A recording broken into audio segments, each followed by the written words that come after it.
എന്തുകൊണ്ട് സ്റ്റോപ്പ് അപകടം ചിഹ്നങ്ങൾക്ക് ചുവപ്പ് നിറം നൽകുന്നത്? ഒറ്റവാക്കിൽ പറഞ്ഞാൽ ചുവപ്പ് നിറമുള്ള വെളിച്ചത്തിന് ദൃശ്യപ്രകാശത്തിന്റെ മറ്റു നിറങ്ങളെ അപേക്ഷിച്ച് ഏറ്റവും കൂടുതൽ തരംഗദൈർഘ്യം ഉള്ളതുകൊണ്ടാണ്. ശരിക്കും മനസ്സിലായില്ല അല്ലേ? വ്യക്തമാക്കി തരാം. സാധാരണ ദൃശ്യപ്രകാശ വർണ്ണരാജി അഥവാ വിസിബിൾ സ്പെക്ട്രത്തിൽ അവയെ 7 നിറങ്ങൾ ആയി ആണ് കാണാൻ പറ്റുന്നത്. അവ നഗ്ന നേത്രങ്ങൾ കൊണ്ട് കാണാൻ പറ്റുന്ന അളവിൽ ഉള്ള തരംഗദൈർഘ്യം 380 നാനോമീറ്റർ മുതൽ 780 നാനോമീറ്റർ വരെയാണ്. വർണ്ണരാജിയിൽ കാണാൻ കഴിയുന്ന നിറങ്ങൾ ആണ് ചുവപ്പ്, ഓറഞ്ച്, മഞ്ഞ, പച്ച, നീല, ഇൻഡിഗോ, വയലറ്റ് എന്നിവ.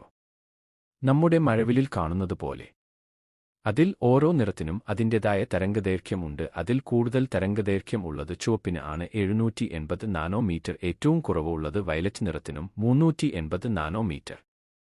ദൃശ്യമായ നിറങ്ങളിൽ ഏറ്റവും കൂടുതൽ തരംഗദൈർഘ്യമുള്ള ചുവന്ന വെളിച്ചം അന്തരീക്ഷ കണികകളാൽ ഏറ്റവും കുറവ് ചിതറുന്നു. ഇത് തീവ്രത നഷ്ടപ്പെടാതെ കൂടുതൽ സഞ്ചരിക്കാൻ അനുവദിക്കുന്നു, കൂടുതൽ ദൂരത്തിൽ നിന്ന് അത് ദൃശ്യമാക്കുന്നു. ചുവന്ന നിറത്തിന് തരംഗദൈർഘ്യം കൂടിയതുകൊണ്ട് പ്രത്യേകിച്ച് വ്യത്യസ്ത കാലാവസ്ഥകളിൽ മൂടൽമഞ്ഞ്, മഴ സമയത്ത് ഇത് ഡ്രൈവർമാർക്ക് നിർത്താനുള്ള സിഗ്നലായി വ്യക്തമായി കാണാനും പ്രതികരിക്കാനും കഴിയുന്നു. ഇത് സുരക്ഷ കൂട്ടുന്നു. കൂടാതെ ചരിത്രപരമായി ചുവപ്പ് അപകടവുമായി ബന്ധപ്പെട്ടിരിക്കുന്നു, നിർത്തുന്നതിനുള്ള അതിന്റെ ഉപയോഗത്തെ കൂടുതൽ ശക്തിപ്പെടുത്തുന്നു. ഇത്തരം അറിവും കൗതുകവുമുള്ള വീഡിയോകൾക്കായി ചാനൽ സബ്സ്ക്രൈബ് ചെയ്യൂ. വീഡിയോ ഇഷ്ടപ്പെട്ടാൽ ലൈക്ക് ചെയ്യൂ.